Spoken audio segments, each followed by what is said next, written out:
For those who remember it, and we're talking many, many years ago, almost 60, Journey into the Unknown was probably the most underrated anthology TV series of the late 1960s, a precursor to Night Gallery and kind of the same Twilight Zone at a longer version, and also Alfred Hitchcock Presents.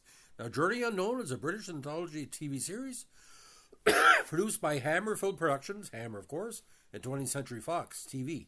Aired on ABC from September 26, 68 to January 30, 69. It first aired in the UK and the ITV network on 16th of November 1968. The series had a fantasy, science fiction, supernatural, and horror theme, very similar to the American TV series The Twilight Zone and later Night Gallery, and deals with normal people whose everyday situations somehow become extraordinary. It featured both British and American actors.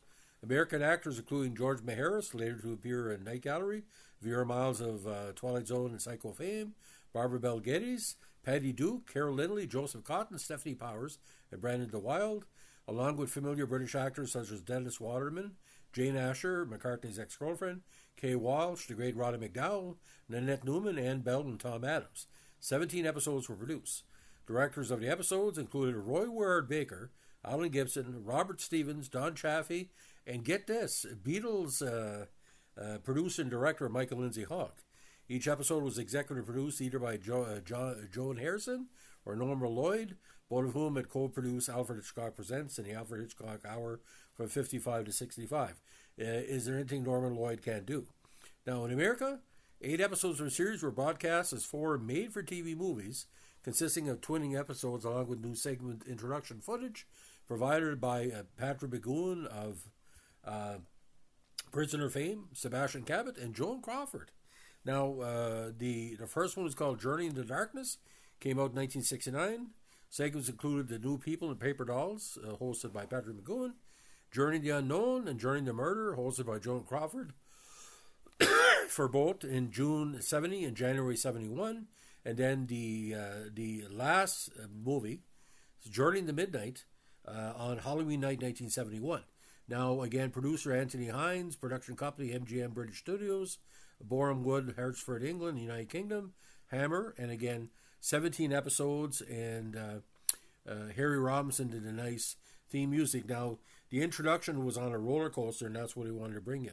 Now, the series had a memorable whistle theme tune composed by Harry Robinson of Hammer Film Productions, and a creepy title sequence that featured a roller coaster filmed the night at a deserted amusement park, which was Battersea Park Fun Fair in the London Borough of Wandsworth, London.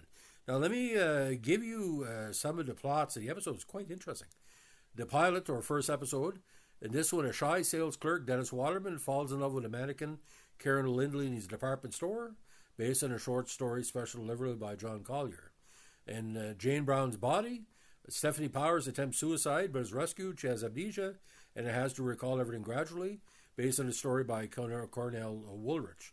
In The Indian Spirit Guide, a widow, Julie Harris, hopes to get in touch with her dead husband, but knows most people claiming to be spiritualist mediums are fakes. She hires a detective, Tom Adams, to help her weed out the phonies. He sets up some scenarios to make it appear he's identifying fakes, so that she'll keep paying him. It was based on a story by psycho writer Robert Bloch.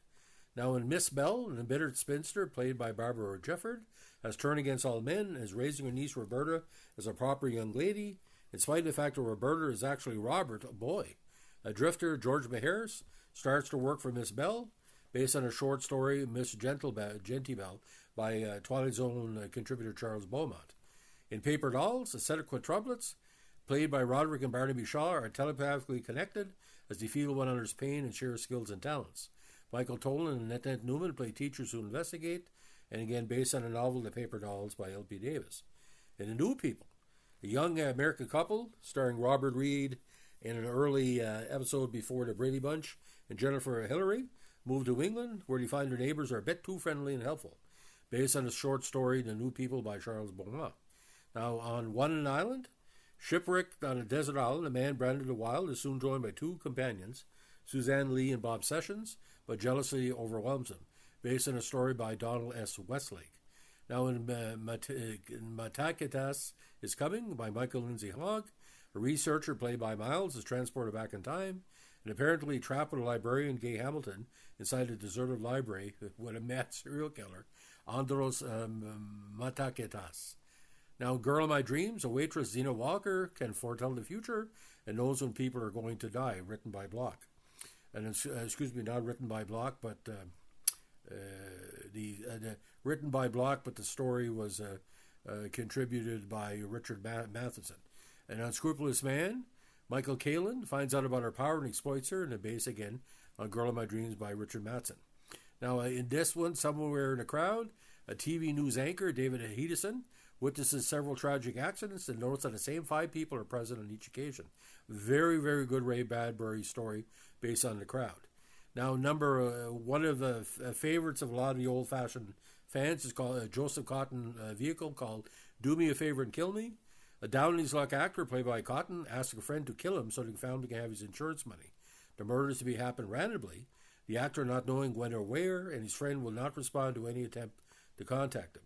Now, the actor decides he doesn't want to die, but can he call it off?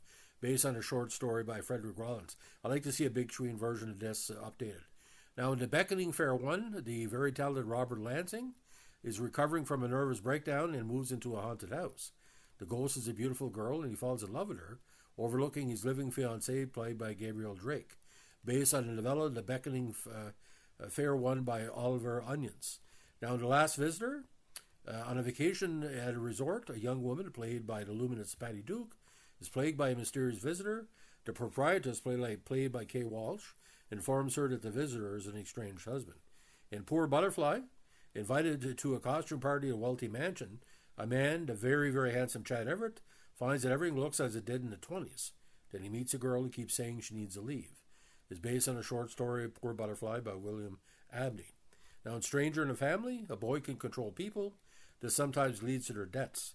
Both a scientist and the agent of a struggling actress, played by Janice Rule, would like to get their hands on him.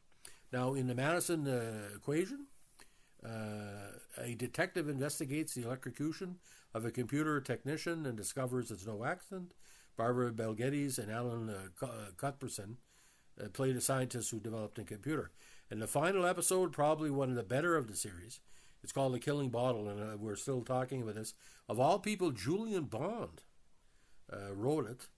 In order to obtain the family inheritance, a man, Barry Evans, must have his brother declared insane. The brother hates anyone who does harm to living creatures, so they show him a butterfly killing bottle, hoping he will go mad and assault the owner, Roddy McDowell. Now, it was based on a short story, The Killing Bottle, by L.P. Hartley.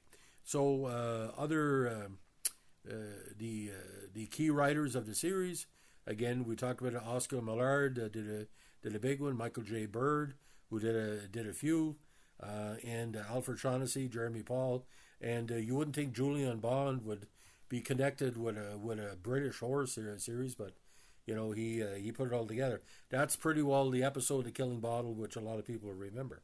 Now, the Hammer on Television thing, you had to be very literate to understand this series. Now, I don't know, was it shown in Canada, and I really don't know exactly why it was only a one-year wonder, because some British series were like that.